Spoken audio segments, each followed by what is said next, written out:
Hey everybody, how's it going? It's me, your guy Waddles here, and welcome to a snapshot, or should I say pre-release, breakdown video.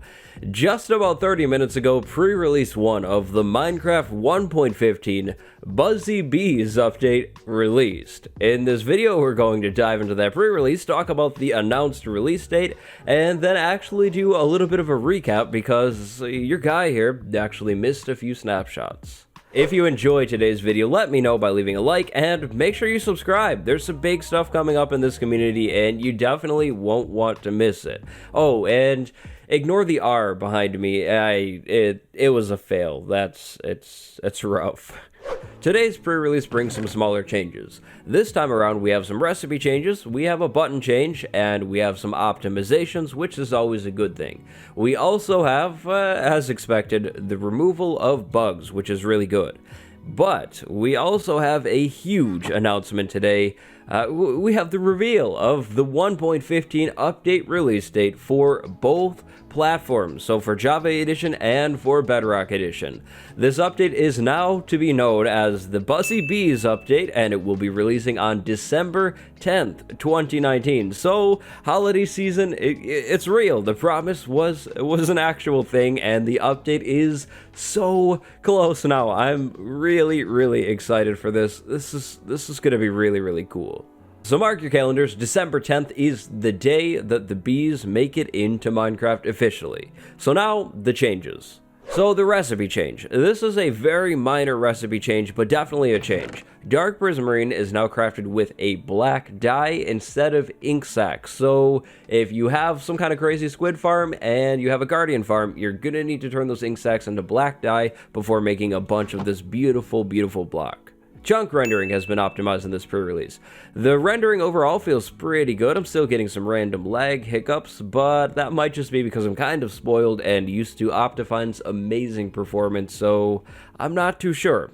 Button highlight has been changed to make it easier to distinguish which button is selected. So taking a look at things here, I'm not too sure. Maybe it's a little more noticeable around the edges of the buttons, but at the same time, I mean, it kind of looks the same. So I'm not too sure if I'm doing things right here, but I don't know. The button highlight has been changed. Does it look different to you?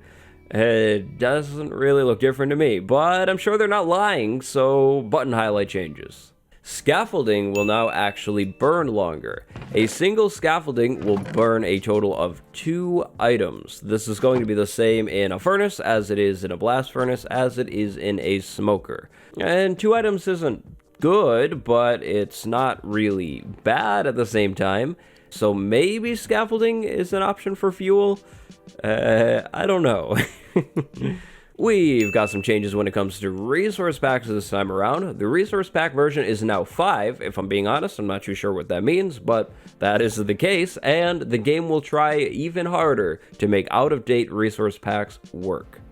And the final change in this week's pre-release has to do with explosions. Explosions have been optimized. If you've ever messed around with TNT in your world, you know it's kind of weird. When it blows up, it just doesn't always look so good, and it definitely looks a lot better. I don't know if you can notice a difference there. You definitely have to be really familiar with the stuff to notice these changes, but it looks better, which is nice. Optimizations are always a great thing, and the TNT seems to move a lot more naturally, which is really nice. So now, making flying exploding machines looks a little bit more natural? I guess as natural as something like this could look.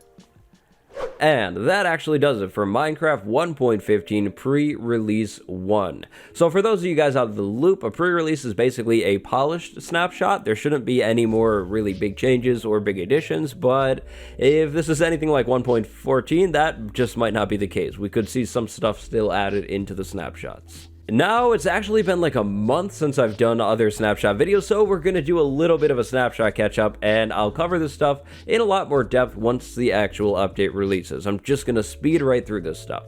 So, Snapshot 19W44A, that released on October 30th. As of 19W44A, honey bottles can now stack. They stack in stacks of 16. Honey bottles can also be crafted by combining a honey block and 4 glass bottles in a crafting table. And Iron Golem damage progress is now based on the ratio of current health to maximum health. As a refresher, you can heal Iron Golems now with Iron Ingots, which is pretty cool. This is what they look like when they take damage. Next, we have Snapshot 19W45A and B from November 6th. As of these snapshots, bees will now search in a 10-block radius to find a nest or a hive to live in. The Java Edition composter recipe was changed this week as well. If you can recall, previously it used fences and was really expensive. This is the new recipe. Very nice. And some performance improvements were made this week as well. And finally, to catch us up to now, 19W46A and B, November 12th. As of this snapshot, bees will now only exit through the front of nests and hives. You can see the front of the nest and the hive on screen right now. They're the sides that look different. This change is really cool. Food is now edible in creative mode on Java Edition. This was a thing on Bedrock for a long time, but not something on Java, so that's kind of cool. That's going to work for all foods in the game. And then finally, we have 3 new bee-related advancements. The first one is called Sticky Situation. To get this, you'll have to jump onto a honey block to break your fall. So, something like this. It should have worked. Something like that.